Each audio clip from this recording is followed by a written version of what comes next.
Olá! Hoje a gente vai mergulhar em um dos ensaios, mais desafiadores e importantes do século XX, Os Fins do Homem, de Jacques Derrida. Isso foi apresentado como uma palestra lá em 1968. E o texto não só pergunta o que significa ser humano, ele vai lá e abala a estrutura inteira do pensamento ocidental.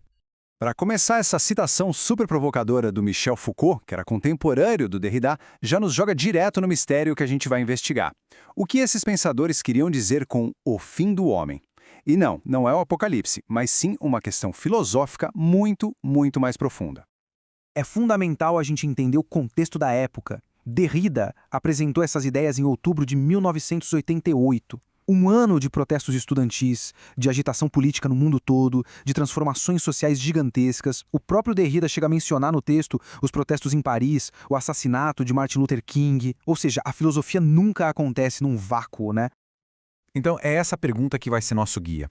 E veja bem, não estamos falando do fim da nossa espécie, nada disso.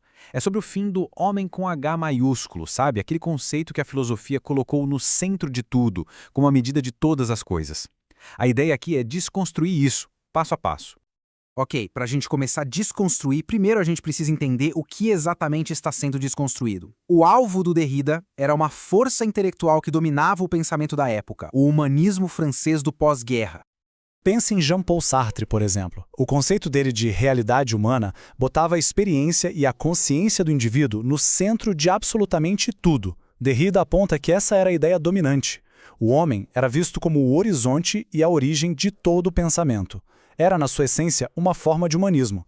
E é aqui que o Derrida usa uma citação do próprio Heidegger como ponto de partida. A crítica é a seguinte: mesmo a tentativa do Sartre de repensar o homem ainda estava presa na velha estrutura da filosofia, a tal da metafísica. Sabe, aquela busca por uma essência, uma verdade final que estaria no centro de tudo? Pois é, para os humanistas essa verdade final era o próprio homem.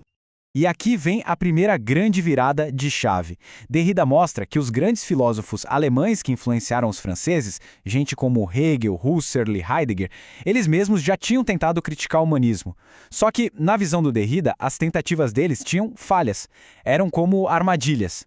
Cada um deles tentou, à sua maneira, ir além de uma definição simples de homem. Hegel falou de superação, Husserl de uma razão transcendental que guiaria a história, e Heidegger, que talvez tenha sido mais radical, tentou trocar o homem pelo conceito de Dasein, o ser aí, para poder focar na questão do ser em si.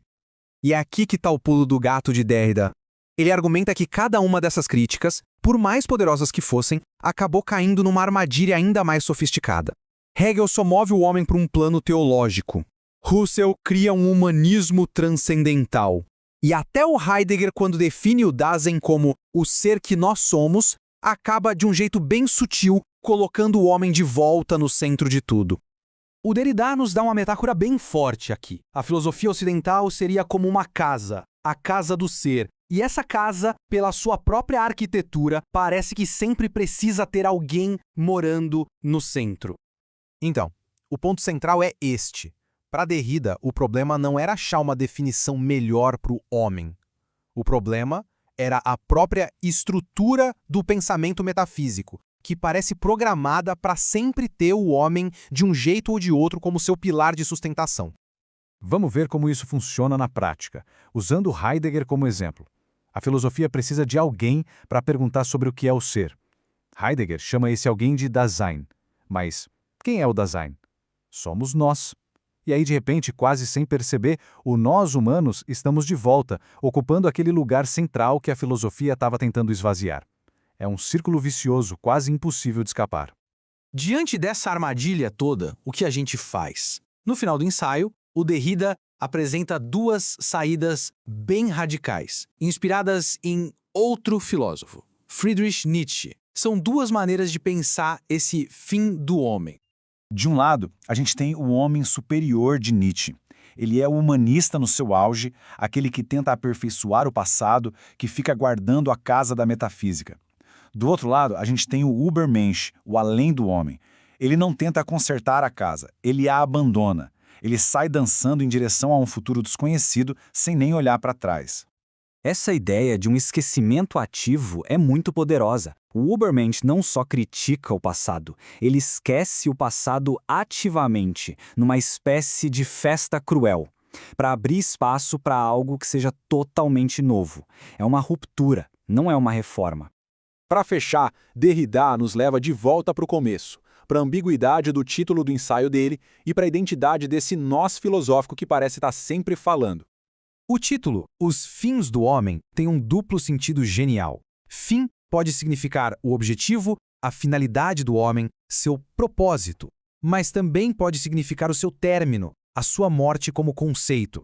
Derrida está perguntando sobre as duas coisas ao mesmo tempo. Então, a grande lição que o Derrida nos deixa é esta. A ideia de homem é uma construção histórica, não é uma verdade eterna. E para a gente conseguir pensar para além dela, não basta uma criticazinha. É preciso questionar as próprias fundações do nosso jeito de pensar. No fim das contas, a escolha que se apresenta é entre a nostalgia e a dança. Derrida termina o ensaio com essa pergunta, curta e meio assombrosa. Depois de toda essa desconstrução, quando a filosofia diz nós, quem exatamente está falando?